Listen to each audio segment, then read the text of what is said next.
ਬਨ 60 ਤੋਂ 65 ਤੱਕ 55 ਤੱਕ ਅਸੀਂ ਲੈ ਕੇ ਆਏ ਹਾਂ ਤੇ 1.5 ਪੌਣੇ 2 तक ਵੇਚੀ। बिस्मिल्लाहिर्रहमानिर्रहीम अस्सलामुअलैकुम। Welcome to my channel viewers. आज आपके लिए कट्टी फार्म की वीडियो लेके हाज़िर हुए हैं। बहुत ही अच्छी मुनफरद और नायाब वीडियो है।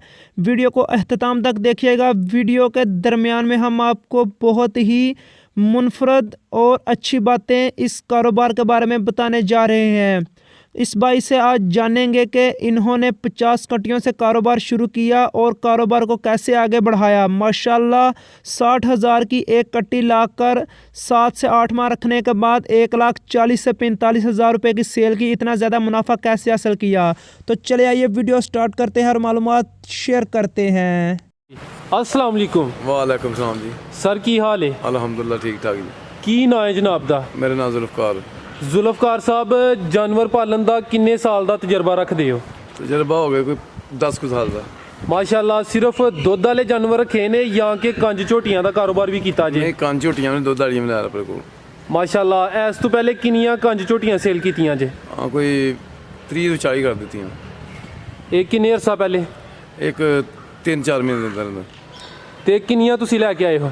लैके ही आए 55 को लैके आए। उन्हां चों 30-40 सेल हो गई ने? 30-40 सेल हो गए, दोबारा फिर आंदियां जाके। माशाल्लाह। और ਜਿਹੜੀਆਂ ਤੁਹਾਡੀਆਂ ਸੇਲ ਹੋਈਆਂ ਨੇ ਉਹ ਤੁਸੀਂ ਕਿੰਨੀ ਉਮਰ ਦੀਆਂ ਕੰਜ ਝੋਟੀਆਂ ਲੈ ਕੇ ਆਏ ਸੋ? वही कोई 7-8 महीने तक करके 1.5 पौने 2 ਲੱਖ तक बेची।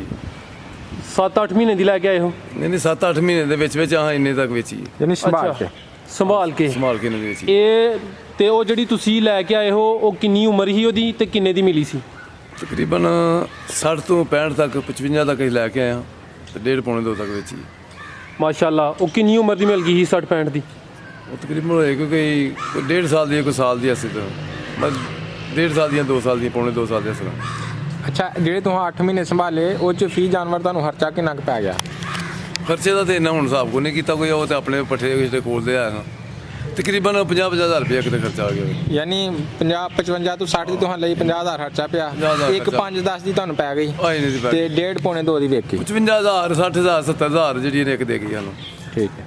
ਮਾਸ਼ਾਅੱਲਾ। ਤੇ ਸਰ ਕੰਜ ਝੋਟੀਆਂ ਦੀ ਖਰੀਦਦਾਰੀ ਵਾਸਤੇ ਕਿਹੜਾ ਇਲਾਕਾ ਬਿਹਤਰ ਹੈ ਤੇ ਖਰੀਦਦਾਰੀ ਦੇ ਮੁਤਲਕ ਦੱਸੋ ਕਿ ਤੁਸੀਂ ਝੋਟੀ ਵਿੱਚ ਕੀ ਵੇਖਦੇ ਹੋ ਤੇ ਫਿਰ ਉਹਨੂੰ ਖਰੀਦਦੇ ਹੋ? ਅਸੀਂ ਮੰਡੀ ਦੇ ਵਿੱਚ ਗਏ, ਮੰਡੀ ਦੇ ਵਿੱਚ ਜਾ ਕੇ ਲਈਆਂ ਹਨ ਕੁਝ। ਉਸ ਤੋਂ ਬਾਅਦ ਸਾਨੂੰ ਬੰਦਾ ਇੱਕ ਮਿਲ ਗਿਆ, ਉਹਦਾ ਨੰਬਰ ਕੋਲ ਸੀ। ਉਹਨੂੰ ਜਦੋਂ ਹੁੰਦਾ ਮੰਡੀ ਦੇ ਵਿੱਚ ਸਾਨੂੰ ਆਣ ਕੇ ਫੋਨ ਕਰਦਾ ਹੀ ਜਾ ਕੇ ਲੈ ਆਉਂਦੇ ਹਨ। ਇਹ ਕਿਹੜੀ ਮੰਡੀ ਚੋਂ ਲੈ ਕੇ ਆਏ ਹੋ? ਲਾਹੌਰ। ਸਾਰੀ ਦੀਆਂ ਸਾਰੀਆਂ?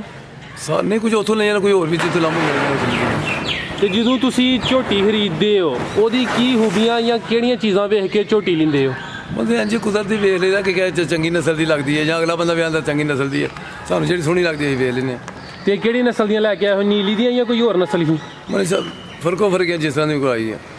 ਸਾਹੀਵਾਲ ਦੀਆਂ ਹਨ, ਕੋਈ ਲਾਹੌਰੋਂ ਜਾਂ ਜਿਸ ਤਰ੍ਹਾਂ ਦੀ ਕੋਈ ਦੱਸਿਆ ਗਿਆ ਚੰਗੀ ਹੈ ਉਸ ਹਿਸਾਬ ਨਾਲ ਲੈ ਲਈ ਕੋਈ। ਤੇ ਜਿਹੜੀ ਅੱਗੋਂ ਆਪਣੀ ਅੱਲਾ ਦੀ ਰਹਿਮਤ ਜਿਹੜੀਆਂ ਚੰਗੀਆਂ ਨਿਕਲ ਆਈਆਂ ਨੇ, ਵਿੱਚ ਕੋਈ ਮਾੜੀਆਂ ਵੀ ਹੁੰਦੀਆਂ ਨੇ, ਕੋਈ ਚੰਗੀਆਂ ਵੀ ਆ ਜਾਂਦੀਆਂ। ਤੇ ਤੁਹਾਡੇ ਖਿਆਲ ਨਾਲ ਫਿਰ ਕੰਜ ਝੋਟੀਆਂ ਦਾ ਕਾਰੋਬਾਰ ਬਿਹਤਰ ਹੈ ਜਾਂ ਕਿ ਦੁੱਧ ਵਾਲਾ ਕਾਰੋਬਾਰ ਬਿਹਤਰ ਹੈ? ਨਹੀਂ, ਕੰਨ ਝੋਟੀਆਂ ਲਿਆ ਕੇ ਪਾਲ ਕੇ ਉਹਦਾ ਦੁੱਧ ਕਾਰੋਬਾਰ ਆਪਣਾ ਕਰੋ ਤਾਂ ਉਹ ਬਿਹਤਰ ਹੈ। ਖੇਚਲ ਕਿਹਦੇ 'ਚ ਜ਼ਿਆਦਾ ਹੈ? ਖੇਚਲ ਤਾਂ ਫਿਰ ਤਿਆਰ ਹੋ ਜਾਂਦੇ ਨੇ, ਖੇਚਲ ਮਿਹਨਤ ਕਰਨੀ ਪੈਂਦੀ ਹੈ ਕੰਨ ਝੋਟੀਆਂ ਦੇ, ਉਸ ਤੋਂ ਬਾਅਦ ਜਿਹੜਾ ਫਿਰ ਉਹ ਫਾਇਦਾ ਦਿੰਦੀਆਂ। ਤੇ ਕੰਜ ਝੋਟੀਆਂ ਨੂੰ ਕਿੰਜ ਤਿਆਰ ਕਰਦੇ ਹੋ, ਕਿੰਜ ਉਹਨਾਂ ਦੀ ਸੇਵਾ ਕਰਦੇ ਹੋ? ਸੇਵਾ ਜੀ ਪੱਠੇ ਜਿਹੜੇ ਪਾਈ ਦੇ ਨੂੰ ਰਹਾ ਸੇਵਾ ਕਰਨ ਦੀ ਕੀ ਕਰਨੀ। ਜ਼ਿਆਦਾ ਸੇਵਾ ਦੁੱਧ ਵਾਲੇ ਜਾਨਵਰ ਦੀ ਕਰਨੀ ਪੈਂਦੀ ਹੈ ਜਾਂ ਕਿ ਝੋਟੀਆਂ ਦੀ? ਦੁੱਧ ਵਾਲੀ ਜ਼ਿਆਦਾ ਕਰਨੀ ਪੈਂਦੀ ਹੈ ਕਿਉਂਕਿ ਉਹ ਜ਼ਿਆਦਾ ਕਰਨੀ ਪੈਂਦੀ। ਡਾਕਟਰ ਦੇ ਵੀ ਆਣ ਕੇ ਚੈੱਕ ਕਰਨਾ, ਦੂਸਰਾ ਵੀ ਚੈੱਕ ਕਰਨਾ। ਤੇ ਸਾਰੇ ਜਿਹੜੀਆਂ ਝੋਟੀਆਂ ਨੇ ਉਹਨਾਂ ਦੀ ਕੀ ਰੂਟੀਨ ਰੱਖੀ ਹੈ? ਜੇ ਖਵਾਉਂਦੇ ਭਲਾਉਂਦੇ ਕੀ ਹੋ ਉਹਨਾਂ ਨੂੰ? ਖਵਾਉਂਦੇ ਪੱਠੇ ਜਿਹੜੇ ਖਵਾਉਂਦੇ। ਕਿਹੜੇ ਪੱਠੇ ਉਹਦਾ ਥੋੜਾ ਜ਼ਿਕਰ ਕਰ ਦਿਓ। ਚਰੀ ਖਵਾਈ ਦੀ ਹੈ, ਬਾਜਰਾ ਆਉਂਦਾ ਬਾਜਰਾ ਖਵਾਉਂਦਾ, ਸਟਾਲਾ ਪਾਈਦਾ, ਜਿਹੜੀ ਚੀਜ਼ ਬਣਦੀ ਜੋ ਮੌਸਮ ਹੋਏ ਉਸ ਹਿਸਾਬ ਨਾਲ ਖਵਾ ਦਈਦਾ। ਤੇ ਕਿੰਨਾ ਖਰਚਾ ਆਈ ਜਾਂਦਾ ਝੋਟੀ ਉੱਤੇ? ਤੁਹਾਨੂੰ ਦੱਸਦਾ 50,000 ਰੁਪਏ ਆ ਜਾਂਦਾ 7-8 ਮਹੀਨੇ ਦਾ? ਇੰਨੇ ਦੇ ਵਿੱਚ ਇੰਨਾ ਖਵਾਈ ਜਿਸੇ ਤੁਹਾਡੇ ਸਾਲ ਤੱਕ ਸੂਣ ਤੱਕ। ਅੱਛਾ, ਮਤਲਬ ਕੰਜ ਲਿਆ ਕੇ ਸੂਣ ਤੱਕ ਤਿਆਰ ਹੋਣ ਤੱਕ ਇੰਨਾ ਆ ਜਾਂਦਾ। ਤੇ ਵਨ ਨੂੰ ਫਿਰ ਕਿੰਜ ਲਵਾਉਂਦੇ? ਨਾਲ ਕੋਈ ਸੰਡਾ ਰੱਖਿਆ ਜਾਂ ਕਿ ਇੰਜੈਕਸ਼ਨ ਲਗਵਾਉਂਦੇ? ਇੱਕ ਨਹੀਂ, 2 ਰੱਖੇ ਨੇ। 2 ਸੰਡੇ ਨੇ? ਉਹ ਕਿਹੜੀ ਨਸਲ ਦੇ ਨੇ? ਉਹ ਵੀ ਨਸਲ ਸਾਹੀਵਾਲ ਦੇ ਨੇ।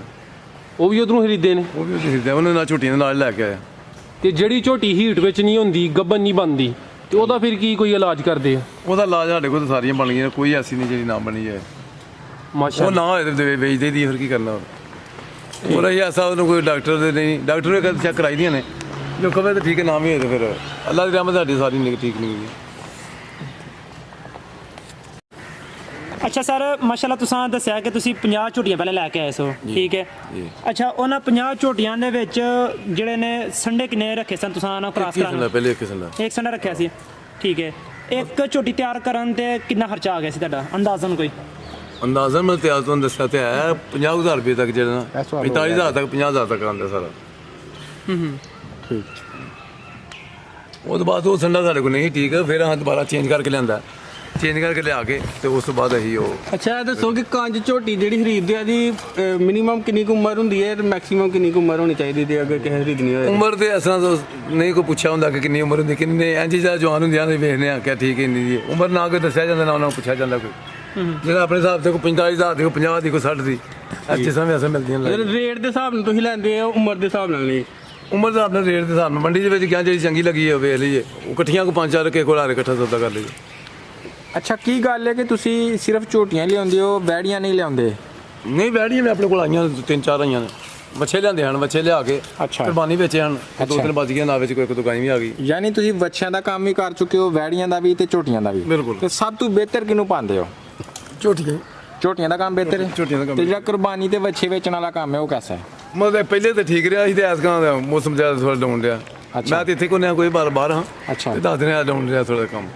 ਯਾਨੀ ਤੁਹਾਡਾ ਵੋਟ ਝੋਟੀਆਂ ਦੇ ਕਾਰੋਬਾਰ ਵੱਲ ਜਾ ਰਿਹਾ, ਉਹ ਸਭ ਤੋਂ ਸਹੀ ਹੈ। ਨਵਾਂ ਬੰਦਾ ਅਗਰ ਇਹ ਕਾਰੋਬਾਰ ਚ ਆਉਣਾ ਚਾਹੇ, ਝੋਟੀਆਂ ਦੇ ਕਾਰੋਬਾਰ ਚ, ਹਾਂਜੀ, ਤੇ ਕੰਮ ਪਹਿਲੀ ਦਫਾ ਉਹਨੂੰ ਕਿੰਨੀਆਂ ਕੁ ਝੋਟੀਆਂ ਖਰੀਦਣੀਆਂ ਚਾਹੀਦੀਆਂ ਨੇ ਤੇ ਕਿੱਥੋਂ ਖਰੀਦਣੀਆਂ ਪਹਿਲੀ ਚਾਹੀਦੀਆਂ? ਦਫਾ ਤੇ ਉਹ ਜ਼ਾਹਰ ਹੈ ਕਿਸੇ ਮੰਡੀ 'ਚ ਵੀ ਜਾਏ ਜਾਂ ਫਿਰ ਕੇ ਕਿਸੇ ਜਗ੍ਹਾ ਤੋਂ ਲਵੇ ਨਾ, ਡੇਰਿਆਂ ਤੋਂ ਫਿਰ ਕੇ ਲਵੇਗਾ, ਹੋਰ ਵੀ ਤਾਂ ਲੱਭ ਜਾਂ ਨਸਲੀ ਲੱਭ ਜਾਣਗੀਆਂ ਤੇ ਉਹ ਬਿਹਤਰ ਰਹਿਣਗੀਆਂ ਉਹਦੇ ਵਾਸਤੇ। ਮੰਡੀ 'ਚ ਵੀ ਜਾਏ 2, 4, 5, 10 ਲਵੇ, ਪਹਿਲਾਂ ਤੇ ਇਹਨਾਂ ਦਾ ਸ਼ੁਰੂ ਤੋਂ ਖਰਚਾ ਹੀ ਹੁੰਦਾ। ਅੱਛਾ, ਖਰਚਾ ਖਵਾਓ ਤੇ ਪਹਿਲਾਂ ਤੇ ਹੁੰਦਾ ਕਿ ਉਹਨਾਂ ਖਰਚਾ ਖਵਾਉਣਾ, ਉਸ ਤੋਂ ਬਾਅਦ ਤਿਆਰ ਹੋਣੀਆਂ। ਠੀਕ ਹੈ। ਤੇ ਜੇ ਪਹਿਲਾਂ ਹੀ ਹੁੰਦੇ ਆ ਕਿ ਦੁੱਧ ਵਾਲੀਆਂ ਹੋਣ ਤੇ ਫਿਰ ਤਾਂ ਦੁੱਧ ਦਿੰਦੀਆਂ ਨੇ। ਠੀਕ ਹੈ। ਅਗਰ ਦੁੱਧ ਵਾਲੀਆਂ ਪਾਓਗੇ ਵੀ ਦੁੱਧ ਘਾਟਾ ਪਏਗਾ, ਮਤਲਬ ਦੁੱਧ ਦੀ ਸੁੱਕ ਜਾਂਦੀ, ਦੁੱਧੋਂ ਉਦੋਂ ਘਾਟਾ ਹੋਏਗਾ, ਉਸ ਤੋਂ ਬਾਅਦ ਫਿਰ ਉਹਨਾਂ ਨੂੰ ਪੱਲੇ ਪਾਣੇ ਪੈਣਗੇ।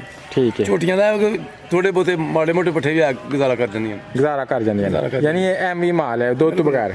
ਬਿਲਕੁਲ। ਇੱਕ ਝੋਟੀ ਨੂੰ ਰੱਖਣ ਵਾਸਤੇ ਕਮ ਸੇ ਕਮ ਕਿੰਨੀ ਜਗ੍ਹਾ ਦਾ ਬੰਦੋਬਸਤ ਕਰਨਾ ਪੈਂਦਾ ਹੈ? ਮਤਲਬ ਇੱਕ ਝੋਟੀ ਦੇ ਰੱਖਣ ਵਾਸਤੇ ਬੰਦੋਬਸਤ ਹੋਣਾ ਨਹੀਂ, ਇਹ ਤਾਂ ਜ਼ਿਆਦਾ ਹੀ ਰੱਖਣੀਆਂ ਨਾ। ਮੇਰਾ ਕਹਿਣ ਦਾ ਮਤਲਬ ਕਿ ਇੱਕ ਝੋਟੀ ਨੂੰ ਕਿੰਨੀ ਜਗ੍ਹਾ ਦਰਕਾਰ ਹੁੰਦੀ ਹੈ, ਅੰਦਰ ਬਾਹਰ ਸਾਰਾ ਕੁਝ ਸ਼ਾਮਲ ਕਰਕੇ? ਅੰਦਰ ਬਾਹਰ ਹੁਣ 10 ਵੀ ਹੋਣ, ਕਮਰੇ ਪਰ ਵੱਡਾ ਜ਼ਾਰੇ ਕੋਈ ਇੱਕ ਕਮਰਾ ਵੀ 2-3 ਗਾਰਡਰਾਂ ਦੇ ਜੈਸਾ ਹੋਣਾ ਚਾਹੀਦਾ। ਠੀਕ ਹੈ। ਇਹ ਤਾਂ ਹੁਣ ਤੇ ਸ਼ੈੱਡ ਬਣਾਤਾ, ਇਹਨਾਂ ਕੋਲ ਹੋਣਾ ਚਾਹੀਦਾ। ਮਸਲਾ ਤੁਹਾਡੀ ਕਿੰਨੀ ਜਗ੍ਹਾ ਹੈ? ਸਾਡੇ ਕੋਲ ਤਾਂ ਲਾਜ਼ੀ ਰਹਿਮਤ ਦੇ ਕਿੱਲਾ ਜਗ੍ਹਾ ਪੂਰੀ। ਤੇ ਕਿੱਲੇ ਜਗ੍ਹਾ ਦੇ ਵਿੱਚ ਕਿੰਨੀਆਂ ਝੋਟੀਆਂ ਰੱਖੀਆਂ ਜਾ ਸਕਦੀਆਂ ਨੇ? ਜ਼ਿਆਦਾ ਤਾਂ ਜਿੰਨੀਆਂ ਮਰਜ਼ੀ ਕੋਲ ਕਿੱਲਾ ਜਗ੍ਹਾ ਤੇ 3-4 ਖੁਰਲੀਆਂ ਵੇਰੀਆਂ ਪਈਆਂ ਨੇ, ਮਤਲਬ 2 ਖੁਰਲੀਆਂ 3 ਦੇ ਵੱਜੀਆਂ ਨੇ ਇੰਨੀਆਂ। ਤਲਾਬ ਵੀ ਵਿੱਚ ਬਣਾਇਆ ਜੇ ਕੋਈ? ਤਲਾਇਆ ਤੁਹਾਡੇ ਸਾਹਮਣੇ ਕੋਲ ਕਿੰਨੀ ਜਗ੍ਹਾ 'ਚ? ਇਹ ਹੁਣ ਤਾਂ ਇਹਦੀ ਗੱਲਾਂ ਕੀਤਾ, ਪਾਣੀ ਇਹਦੇ ਛੱਡਿਆ ਹੁੰਦਾ, ਉਸ ਤੋਂ ਬਾਅਦ ਖੋਲ ਕੇ ਇਹਦੇ ਬਾਹਰ ਛੱਡ ਦਈਦੀਆਂ। ਉਹ ਪਈਆਂ ਆਪਣੀ ਮਰਜ਼ੀ ਨਾਲ ਫਿਰਦੀਆਂ ਨੇ, ਸ਼ਾਮੀ ਪੱਠੇ ਪਾ ਕੇ ਪੀਲੇ ਟਾਈਮ ਇਹਨਾਂ ਦੇ ਉੱਤੇ ਬੰਦੇ ਨੇ। ਅੱਛਾ, ਇੰਨੇ ਜਾਨਵਰਾਂ ਵਾਸਤੇ ਪੱਠੇ ਮਾਸ਼ਾਅੱਲਾ ਕਿੰਨੇ ਬੀਜੇ ਨੇ ਤੁਸੀਂ? ਪੱਠੇ ਸਾਡੇ ਕੋਲ ਕੋਈ 3 ਤੋਂ 4 ਕਿੱਲੇ ਨੇ, 1 ਕਿੱਲਾ ਕਮਾਦ ਵੀ ਹੈ। ਕਿੱਲਾ ਕਮਾਦ ਵੀ? ਹਾਂ, ਅਗਰ ਮੁੱਲ ਵੀ ਲੈਣੇ ਪੈਸੇ ਲੈ ਲਈਦੇ ਨੇ। ਕਿੰਨੇ ਜਾਨਵਰ ਨੇ ਇਸ ਟਾਈਮ ਟੋਟਲ? ਵੀ ਰੱਖੀ ਹੈ ਤਕਰੀਬਨ 50-60 ਕੋਣ ਗਿਆ। 60 ਜਾਨਵਰ ਛੋਟੇ ਨੇ, ਮੋਟੇ ਜਿਹਨੇ 60 ਕੋਣ ਗਏ। ਮਾਸ਼ਾਅੱਲਾ। ਮੁਲਾਜ਼ਮ ਕਿੰਨੇ ਇੰਨੇ ਜਾਨਵਰਾਂ ਵਾਸਤੇ ਰੱਖੇ ਜੇ? 4 ਮੁਲਾਜ਼ਮ। ਕੀ ਤਨਖਾਹ ਵਗੈਰਾ ਨੂੰ ਦੇ ਰਹੇ ਹੋ ਅੱਜ ਕੱਲ? ਨਾ 18,000 ਵੀ 15,000 ਵੀ ਫਰਕ ਜਿਵੇਂ।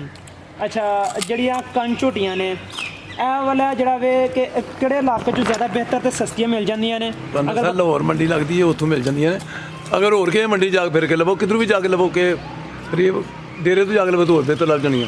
ਕੋਈ ਬੰਦਾ ਜ਼ਰੂਰਤ ਮੰਨਦੇ ਉਹਦੇ ਕੋਲ 3-4 ਨੇ, ਉਹ ਜਾ ਕੇ ਲਵੋ। ਅੱਛਾ ਅੰਕਲ ਜੀ, ਅੰਦਾਜ਼ਨ ਅਗਰ ਇੱਕ ਝੋਟੀ ਅਸੀਂ 70,000 ਦੀ ਡੰਨੇ ਆ, ਤਕਰੀਬਨ ਉਹਨੂੰ 10 ਤੋਂ 11 ਮਾਸ ਹੀ ਰੱਖਨੇ ਆ, ਠੀਕ ਹੈ? ਉਹ ਜਦੋਂ ਸੂਣ ਵਾਲੀ ਹੁੰਦੀ ਹੈ ਉਹਨੂੰ ਉਦੋਂ ਸੇਲ ਕਰਨੇ ਆ, ਅੰਦਾਜ਼ਨ ਕਿੰਨਾ ਕੁ ਮੁਨਾਫਾ ਦੇ ਜਾਂਦੀ ਹੈ ਅਗਰ 70,000 ਦੀ ਲੈਂਦੀ ਹੋਏ ਤੇ? ਡਬਲ ਤੇ ਕਰ ਜਾਂਦੀ ਹੈ, ਆਰਾਮ ਨਾਲ ਕਰੇਗੀ ਡਬਲ ਕਰ ਜਾਏਗੀ। ਇਹ ਕਿਸਮਾਂ ਦੀ ਗੱਲ ਹੁੰਦੀ, ਕੋਈ ਚੰਗੀ ਨਿਕਲੇ ਹੋ ਸਕਦਾ ਉਹ ਵੀ ਜ਼ਿਆਦਾ ਹੋ ਜੇ। ਅੱਛਾ ਅੰਕਲ ਜੀ, ਇਹ ਦੱਸੋ ਤੁਸੀਂ ਜਿਹੜੀ ਝੋਟੀ ਏ ਉਹ ਜਦੋਂ ਸੂ ਪੈਂਦੀ ਹੈ ਫੇਰ ਸੇਲ ਕਰਦੇ ਹੋ ਜਾਂ ਕਿ ਸੂਣ ਤੋਂ ਪਹਿਲੇ ਸੇਲ ਕਰਦੇ ਹੋ? ਪਹਿਲਾਂ ਵੀ ਕੋਈ ਬੰਦੇ ਆ ਜਾਂਦੇ ਨੇ ਸਾਡੇ ਕੋਲ ਇੱਥੇ, ਉਹ ਆਣ ਕੇ ਵੇਚਦੇ ਨੇ, ਜਿਹਨੂੰ ਚੰਗੀ ਲੱਗਦੀ ਉਹ ਲੈ ਜਾਂਦੇ ਅਸੀਂ। ਉਹ ਸਾਨੂੰ ਆਪਣੇ ਵਾਰਾ ਖਾਂਦੀ ਹੈ ਕਿ ਇਹ ਰੇਟ ਤਾਂ ਸਹੀ ਹੈ, ਅਸੀਂ ਦੇ ਦਿੰਦੇ ਹਾਂ। ਅਗਰ ਸੂ ਪੈਂਦੀ ਹੈ ਫਿਰ ਵੀ ਇਹਦੇ ਕੋਲ ਲੈ ਲੈਂਦੇ। ਬਾਜ਼ ਔਕਾਤ ਹੁੰਦਾ ਹੈ ਨਾ ਕਿ ਸੂਣ ਤੋਂ ਪਹਿਲੇ ਰੇਟ ਅੱਛਾ ਲੱਗਦਾ ਹੈ, ਜਦੋਂ ਝੋਟੀ ਸੂਈ ਜਾਂਦੀ ਹੈ ਕੋਈ ਮਸਲਾ ਬਣ ਜਾਂਦਾ, ਦੁੱਧ ਕਮ ਦਿੰਦੀ ਹੈ, ਫਿਰ ਰੇਟ ਕਮ ਹੋ ਜਾਂਦਾ ਹੈ। ਉਹ ਤਾਂ ਸਾਰਾ ਚੋਕ ਕੇ ਵੇਖਣੀ ਹੁੰਦੀ ਹੈ, ਪਹਿਲਾਂ ਤਾਂ ਐਸਾ ਹੀ ਹੁੰਦੀ ਹੈ, ਐਸਾ ਹੀ ਕਿ ਸੌਦਾ ਹੋ ਜਾਏਗਾ ਤਾਂ ਠੀਕ ਹੈ ਨਾ। ਸਾਡੇ ਕੋਲ ਆਪਣੇ ਡੇਰੇ ਆਉਂਦੇ ਰਹਿੰਦੇ ਲੋਕੀ, ਜਿਹਨੂੰ ਚਾਹੀਦੀ ਹੁੰਦੀ ਹੈ ਉਹ ਵੇਚ ਲੈਂਦਾ। ਸਰ ਇਹ ਜਿਹੜਾ ਸ਼ੈੱਡ ਤੁਸੀਂ ਬਣਾਇਆ ਹੈ, ਇਹ ਤੇ ਗਰਮ ਨਹੀਂ ਲੱਗਦਾ ਜਾਨਵਰਾਂ ਨੂੰ ਗਰਮੀਆਂ 'ਚ? ਨਹੀਂ ਗਰਮ ਨਹੀਂ, ਉੱਥੇ ਹਵਾ ਪੱਖੇ ਚੱਲਦੇ, ਪੱਖੇ ਨਹੀਂ ਵੀ ਚੱਲਦੇ ਤਾਂ ਹਵਾ ਨਿਕਲ ਜਾਂਦੀ, 12 ਛੱਡ ਲਾ ਦਿੰਦੇ ਨਾ ਹਵਾ ਵੀ ਚੱਲਦੀ, ਕੋਈ ਗਰਮੀ ਨਹੀਂ ਲੱਗਦੀ। ਸਰਦੀਆਂ 'ਚ ਗਰਮੀਆਂ ਚਾਦਰਾਂ ਨਾਲ ਖੁੱਲੀਆਂ ਛੱਡ ਦਿੰਦੇ, ਬਾਹਰ ਫਿਰਦੀਆਂ ਰਾਤ ਨੂੰ ਵੀ। ਅੱਛਾ ਇਹ ਤੁਹਾਡੇ ਕੋਲ ਨਹੀਂ, ਰਾਤ ਨੂੰ ਤੇ ਗਰਮੀ ਲੱਗਣੀ ਨਹੀਂ, ਦਿਨ ਦੇ ਸੂਰਜ ਦਿਨ ਦੇ ਟਾਈਮ ਤੇ ਵੀ ਖੁੱਲੀਆਂ ਲੈ ਤਾਂ ਤੂੰ ਛਾਵੇਂ ਪਈਆਂ ਫਿਰਦੀਆਂ ਨੇ। ਬਿਲਕੁਲ ਸਹੀ ਹੈ। ਨਾ ਮੈਂ ਥੱਲੇ ਭਾਸ਼ਾ ਪਈ ਕਰਾਸ ਤੇ ਸਰਦੀਆਂ 'ਚ ਚਾਦਰਾਂ ਨਾਲ ਸਰਦੀ ਡੱਕੀ ਜਾਂਦੀ। ਇਹ ਡੱਕੀ ਫਿਲਹਾਲ ਇਹਨਾਂ ਨਾਲ ਡੱਕੀ ਆ। ਠੀਕ। ਅੱਛਾ ਮਾਸ਼ਾਅੱਲਾ, ਸ਼ੈੱਡ ਤੁਹਾਡਾ ਕਾਫੀ ਵੱਡਾ ਵੇ। ਸ਼ੈੱਡ ਤਿਆਰ ਕਰਨ ਤੇ ਕਿੰਨਾ ਖਰਚਾ ਆ ਗਿਆ ਹਜੇ ਅੰਦਾਜ਼ਨ ਕੋਈ? ਇਹਦਾ ਤਕਰੀਬਨ ਘੱਟ ਤੋਂ ਘੱਟ ਵੀ ਹਾਲੀ ਇਹਦਾ ਖਰਚਾ 5 ਲੱਖ ਦੇ ਨੇੜੇ। ਹਾਲੀ ਉਹਦਾ ਛੱਤ ਵਗੈਰਾ ਜਿਹੜਾ 6 ਲੱਖ ਰੁਪਏ ਦਾ ਹਾਲੀ ਆ। ਦੂਸਰੀ ਜਗ੍ਹਾ ਜੋ ਆਪਣੀ ਹੈ ਸਾਰੀ ਹੋਰ ਖੁੱਲੀਆਂ ਜਿਹਦੇ ਬਾਅਦ ਚ ਆਪ ਹੀ ਬਣਾਉਂਦੀ ਹੈ। ਅੱਛਾ ਅੰਕਲ ਜੀ, ਆਖਰੀ ਸਵਾਲ ਪੁੱਛਾਂਗਾ, ਅਗਰ ਕੋਈ ਨਵਾਂ ਬੰਦਾ ਕੰਮ ਕਰਨਾ ਚਾਹੁੰਦਾ ਉਹਨੂੰ ਕਿਹੜੀ ਚੀਜ਼ਾਂ ਦਾ ਖਿਆਲ ਰੱਖਣਾ ਚਾਹੀਦਾ ਵੇ, ਇਹ ਦੱਸ ਦਿਓ ਬਸ। ਜ਼ਿਆਦਾ ਕੋਈ 10 ਕੁ ਡੰਗਰ ਪਾਲੇ, ਉਹਨਾਂ ਨੂੰ ਚੈੱਕ ਕਰਕੇ ਵੇਖੇ, ਉਸ ਤੋਂ ਬਾਅਦ ਫਿਰ ਭਾਵੇਂ ਜ਼ਿਆਦਾ ਜਿੰਨੀਆਂ ਮਰਜ਼ੀ ਕਰ ਲੈ, ਉਹ ਤੇ ਆਪਣੀ ਫਿਰ ਕੋਸ਼ਿਸ਼ ਤੇ। ਜਗ੍ਹਾ ਕਿੰਨੀ ਰੱਖਿਆ 10 ਜਣਾਂ ਵਾਸਤੇ? ਜਗ੍ਹਾ 1 ਕਿੱਲਾ ਪੱਠੇ ਤੋਂ ਕੋਲ, 2 ਕਿੱਲੇ ਪੱਠੇ ਉਹਦੇ ਕੋਲ ਹੋਣੇ ਚਾਹੀਦੇ ਲਾਜ਼ਮੀ। ਉਹਨਾਂ ਨੂੰ ਰੱਖਣ ਵਾਸਤੇ ਜਿਹੜੀ ਸ਼ੈੱਡ ਨਹੀਂ ਸ਼ੈੱਡ ਜਿਹੜਾ ਸ਼ੈੱਡ ਤੇ ਹੋਇਆ ਕੋਈ 1 ਕਨਾਲ ਚ ਵੀ ਹੱਦ ਤੋਂ ਬਹੁਤ। ਠੀਕ ਹੈ। ਅੱਛਾ ਸਰ, ਇਹ ਦੱਸਿਓ ਜਦੋਂ ਝੋਟੀ ਸੂਣ ਦੇ ਕਰੀਬ ਹੁੰਦੀ ਏ, ਉਹਦੀ ਖੁਰਾਕ ਵਿੱਚ ਕੋਈ ਚੇਂਜਿੰਗ ਕਰਦੇ ਹੋ ਜਾਂ ਉਹਨੂੰ ਕੋਈ ਘਿਓ ਤੇਲ ਵਗੈਰਾ ਵੀ ਦਿੰਦੇ ਹੋ? ਜ਼ਾਹਰ ਘਿਓ ਦੇਣਾ ਪੈਂਦਾ, ਜੇ ਤਿਆਰ ਹੁੰਦੀ ਉਹਦੇ ਤੋਂ ਕੋਈ ਨਾ ਕੋਈ ਦੇਣਾ ਪੈਂਦਾ ਉਹਨੂੰ। ਕਿਹੜੀ ਚੀਜ਼ ਕਿਹੜੇ ਮੌਸਮ 'ਚ ਦਿੰਦੇ ਹੋ? ਨਿੰਬੂ ਸ਼ਿੰਬੂ ਦੇਣੇ ਪੈਂਦੇ ਨੇ, ਉਹਦੇ ਥਣ ਖੁੱਲ੍ਹਣ ਵਾਸਤੇ ਘਿਓ ਦੇਣਾ ਪੈਂਦਾ ਕਿ ਅੱਗੋਂ ਸਾਫ਼ ਹੋਏ ਮੈਂ ਦੁੱਧ ਚੰਗਾ ਦੇਗੀ। ਅੱਜ ਕੱਲ ਸਰਦੀਆਂ ਦਾ ਮੌਸਮ ਹੈ, ਸਰਦੀ ਵਿੱਚ ਕਿਹੜੀ ਚੀਜ਼ ਬਿਹਤਰ ਹੈ, ਘਿਓ ਜਾਂ ਤੇਲ? ਨਹੀਂ ਅੱਜ ਕੱਲ੍ਹ ਤਾਂ ਗੁੜ ਹੀ ਦੇਈਦਾ ਬਸ ਉਹਨੂੰ। ਤੇਲ ਗੁੜ ਦੇਣ ਦਾ ਤੇ ਉਹ ਸਾਰੇ ਡੰਗਰਾਂ ਨੂੰ ਗੁੜ ਸ਼ੁਰੂ ਤੋਂ ਦੇਣਾ ਪੈਂਦਾ। ਅੱਛਾ। ਤੇ ਜੇ ਤਿਆਰ ਹੋ ਗਈ ਉਹ ਖਾਲਿਸ਼ ਮੰਡਾ ਵੀ ਪਾਉਣਾ ਪੈਂਦਾ, ਸਾਰਾ ਕੁਝ ਕਰਨਾ ਪੈਂਦਾ, ਉਸ ਤੋਂ ਬਾਅਦ ਦਾ ਮਸਲਾ। ਤੇ ਇਸ ਤੋਂ ਇਲਾਵਾ ਤੁਸੀਂ ਕਿਹਾ ਕਿ ਨਿੰਬੂ ਵੀ ਦਿੰਦੇ ਹੋ, ਨਿੰਬੂ ਕਿਹੜੇ ਮੌਸਮ 'ਚ ਦਿੰਦੇ? ਉਹ ਅੱਜ ਕੱਲ੍ਹ ਮਤਲਬ ਜਦੋਂ ਡੰਗਰ ਕੋਈ ਤਿਆਰ ਹੁੰਦਾ ਕਿ ਥਣ ਛਾਂ ਦਾ ਡਰ ਹੋਏ ਕੋਈ ਤਾਂ ਉਸੇ ਦੇਈਦੇ ਨੇ। ਨਮਕ ਸ਼ਮਕ ਤਾਂ ਨਿੰਬੂ ਜਾਏ ਤੇ ਲਾਮ ਦੇਣਾ ਚਾਹੀਦਾ, ਹਰ ਡੰਗਰ ਨੂੰ ਦੇਣਾ ਚਾਹੀਦਾ। ਚਾਹੇ ਸਰਦੀ ਹੋਏ ਚਾਹੇ ਗਰਮੀ ਹੋਏ, ਨਿੰਬੂ ਦੇਣਾ ਚਾਹੀਦਾ ਹੈ? ਮਤਲਬ ਦੇਣਾ ਹੀ ਚਾਹੀਦਾ ਥੋੜ੍ਹਾ ਜਿਹਾ ਜਦੋਂ ਬਾਅਦ ਤਿਆਰ ਹੁੰਦੀ ਹੈ। ਤੇ ਦੂਸਰੇ ਨੰਬਰ ਦੇ ਉੱਤੇ ਥੋਮ ਦੇ ਗੰਢੇ ਜਿਹੜੇ ਨੇ ਖਾਲੀ ਇਹ ਪੁੱਟ ਕੇ 1-2 ਗੰਢਾ ਸਾਫ਼ ਕਰਕੇ ਹਰ ਡੰਗਰ ਨੂੰ ਦੇਣਾ ਚਾਹੀਦਾ। ਉਹ ਇਹਨਾਂ ਮੂੰਹ 'ਚੋਂ ਝੱਗ ਮਾਰੇਗਾ, ਬਾਦੀ ਜਿਹੜੀ ਉਹਦੀ ਠੀਕ ਹੋ ਜਾਏਗੀ, ਖਤਮ ਹੋਈ ਇਹਦੀ। ਹਾਂ ਮਤਲਬ ਵਗਾਣੀ ਕਰੇਗਾ ਤੇ ਪਾਣੀ ਛੱਡੀ ਬਾਹਰ ਆਏਗਾ, ਮੂੰਹ 'ਚ ਸਾਫ਼ ਹੋ ਜਾਏਗੀ। ਤੇ ਇਸ ਤੋਂ ਇਲਾਵਾ ਕੱਢ ਕੇ ਉਂਝ ਵੀ ਨਮਕ ਸ਼ਮਕ ਪਾ ਕੇ ਪਿਆਜ਼ ਦੇਵੋ। ਬਾਕੀ ਥੋਮ ਦਾ ਗੰਢਾ 1-2 ਜਿਹੜਾ ਗਰਮ ਹੁੰਦਾ, ਹਾਲੀ ਥੋਮ ਕੋ ਪੁੱਟ ਕੇ ਸਣੇ ਭੁੱਕਾ ਉਹਨਾਂ ਦੇ ਦੇਵੋ, ਠੀਕ ਹੋ ਤੇ ਜਾਏਗਾ। ਆਮ ਰੂਟੀਨ 'ਚ ਇਹ ਚੀਜ਼ਾਂ ਦਿੰਦੇ ਹੋ ਕਿ ਕੋਈ ਮਸਾਲਾ ਵੀ ਬਣਾਇਆ ਜੀ? ਕਦੇ ਦਿੰਦਾ ਰਹੀਦਾ, ਮਸਾਲੇ ਬਣੇ ਮਿਲ ਜਾਂਦੇ ਹੁਣ, ਉਹ ਲਿਆ ਕੇ ਦੇ ਦਿਓ। ਖੁਦ ਕੋਈ ਨਹੀਂ ਤਿਆਰ ਕੀਤਾ? ਨਹੀਂ ਉਹ ਤਾਂ ਹੀ ਕੋਈ ਨਹੀਂ ਤਿਆਰ ਕਰਦੇ। ਜੀ ਸਰ, ਬਹੁਤ ਸ਼ੁਕਰੀਆ, ਤੁਸੀਂ ਬੜੀਆਂ ਕੀਮਤੀ ਗੱਲਾਂ ਦੱਸੀਆਂ ਨੇ। ਅੱਲਾ ਹਾਫਿਜ਼।